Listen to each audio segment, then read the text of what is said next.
So hello guys, this is me Shivam Kumar Singh and welcome back to my video. So आज मैं आपको explain करने वाला हूँ म्यूचुअल फंड के बारे में। म्यूचुअल फंड एसआईपी होता क्या है। ठीक है। आपने बहुत सारे एड्स में देखे होंगे या किसी के मुंह से सुना होगा कि एसआईपी कर लो, ये कर लो, वो कर लो। लेकिन एसआईपी करने से पहले आपको एसआईपी का नॉलेज होना, जो भी चीज़ आप कर रहे हो लाइफ में, कुछ भी हो, जो भी होता है, आप बिजनेस कर रहे हो, कुछ भी कर रहे हो, आपका उसका नॉलेज होना चाहिए, क्योंकि आप अपना उसमें पैसा इन्वेस्ट कर रहे हो। ठीक है। इफ़ आप इन्वेस्ट कर रहे हो पैसा और आपको पता ही नहीं है वो पैसा कहाँ जा रहा है, क्या उसका यूटिलाइज हो रहा है, means you are doing gambling. Okay. आपको समझ में ही नहीं आपका पैसा कैसे जनरेट हो रहा है, क्या हो रहा है। आपको बस पैसा डाल रहा है, पैसा मिल रहा है, लेकिन आपको समझना भी पड़ेगा कि इसमें पैसा कब डालना है, कैसे डालना है, क्यों डालना है, और इससे क्या बेनिफिट है आपको। ठीक है। तो मैं आपको स्टेप वाइज सब कुछ एक्सप्लेन करूंगा कि इसमें कैसे आपको पैसा डालना है, क्या करना है, और क्या आपका गोल है। मैं सब कुछ एक्सप्लेन करूँगा। ठीक है। तो एसआईपी क्या होता है? SIP means systematic investment plan. Means क्या है कि आप अपना पैसा को एक सिस्टमैटिक वे में इन्वेस्ट कर रहे हो और उसको बहुत ही अच्छी तरह से प्लान करके इन्वेस्ट कर रहे हो। ठीक है। और ये हो सकता है कि आप लॉन्ग होराइजन के लिए, मीन्स आप 10 साल के लिए या 5 साल के लिए या 3 साल के लिए, कैसे भी आप इन्वेस्ट कर रहे हो, इसको हम लोग बोलते हैं एसआईपी। ठीक है।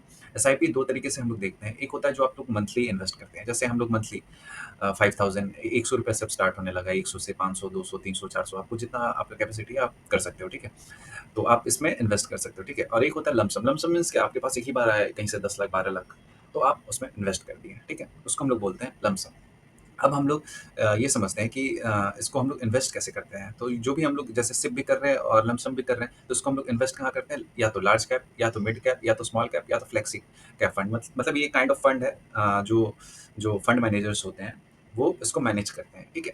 तो लार्ज कैप में क्या होता है, जो लार्ज स्टॉक्स होते हैं, जैसे रिलायंस हो गया, एचडीएफसी हो गया, तो वो इसमें आता है। मिड में क्या है, जो जो भी स्मॉल से ग्रो होकर मिड में पहुंचा है और उसके पास कैपेसिटी है कि वो लार्ज मतलब कैप बन सकता है, तो वो होता है मिड कैप। ठीक है। स्मॉल कैप मीन्स अभी बहुत स्मॉल है और इसके पास अभी ग्रोथ होने का चांस बहुत ज़्यादा है, क्योंकि स्मॉल से मिड होगा, मिड से फिर लार्ज हो सकता है, तो इसके पास बहुत अपॉर्चुनिटी है ग्रोथ होने का। ठीक है।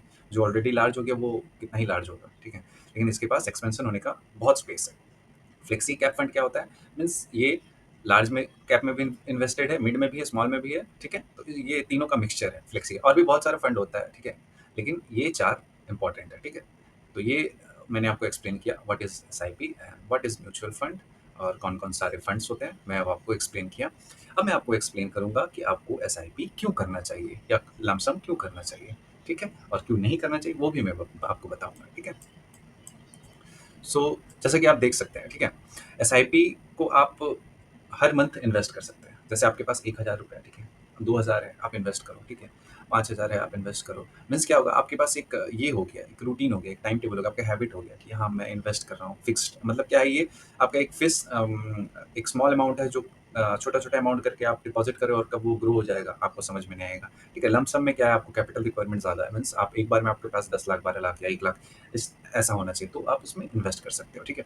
मार्केट टाइमिंग मीन्स क्या, आप एसआईपी आप कभी भी कर सकते हो। आज आज अभी बैठा हूँ, अभी स्टार्ट कर दो, कोई दिक्कत नहीं, क्योंकि क्या होता है, एक बार आप ऊपर में खरीद रहे हो, फिर जब मार्केट नीचे आया तब खरीद रहे हो, जब बीच में है तब खरीद रहे हो, मीन्स आप हर एक स्टेज पे खरीद रहे हो। जब फिर मार्केट डिप करता है तो उसमें ज़्यादा फ्लक्चुएशन नहीं होता, आपके पोर्टफोलियो में एकदम नॉर्मल रहता है। लेकिन लमसम में आपको देखना पड़ता है। अगर आप टॉप में खरीद लिया और सारा पैसा लगाया उसमें और एक ही बार में आराम से गिर गया, मीन्स क्या होगा, आपका लॉस हो जाएगा। तो आपको उसको पेस में खरीदना है जहाँ उसका सपोर्ट है। ठीक है। तो मार्केट का टाइमिंग इंपॉर्टेंट है लमसम के लिए। एसआईपी के लिए ऐसा कुछ नहीं है। ठीक है। Risk as a beginner, SIP में कोई रिस्क नहीं है। ठीक है।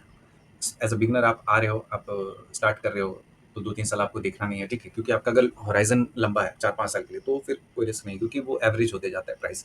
लेकिन लमसम में आपको देखना पड़ेगा, क्योंकि रिस्क रहता है। क्योंकि आपको ये फाइंड आउट करना होगा कि कब हमको इसको बाइंग करना है और इसको सही वक्त पे बाइंग करना है। ठीक है। और रिटर्न रिटर्न इसमें कैसे होता है, रुपए कॉस्ट एवरेजिंग जो मैंने बताया, ऊपर जैसे ऊपर भी परचेज हुआ, नीचे भी परचेज हुआ, बीच में भी परचेज हुआ, तो वो क्या होता है, एवरेज आउट हो जाता है। और जब उसके ऊपर निकल जाता है तो आपको बहुत अच्छा एक्सपेंशन देखने को मिलता है आपका पोर्टफोलियो में। ठीक है। लमसम में क्या है कि आपको हमेशा लो पे खरीदना पड़ेगा। अगर आप लो पे खरीदोगे तो आपका प्रॉफिट होने के चांसेस ज़्यादा है। ठीक है। इसमें क्या होता है कि आपके पास डिसिप्लिन बन जाता है, एक हैबिट हो जाता है। जैसे आपके पास ज़्यादा टाइम नहीं रहता है, लेकिन आप सोचते हो कि मैं भी काश ट्रेडिंग कर सकता या ऐसा कर सकता, लेकिन आपके पास टाइम ही नहीं है, चाह के भी आप नहीं निकाल पा रहे हो। तो आप क्या होगा, इसमें आपको एक हैबिट हो गया कि बस हमको मंथ में इतना पैसा डालना है और बस दैट्स इट, और कोई मतलब नहीं है। तो इसमें बस वही है कि आपका एक डिसिप्लिन हो गया, आपका एक हैबिट हो गया, बस सिस्टमैटिक वे में आप अपना पैसा को डिपॉजिट कर रहे हो। ठीक है।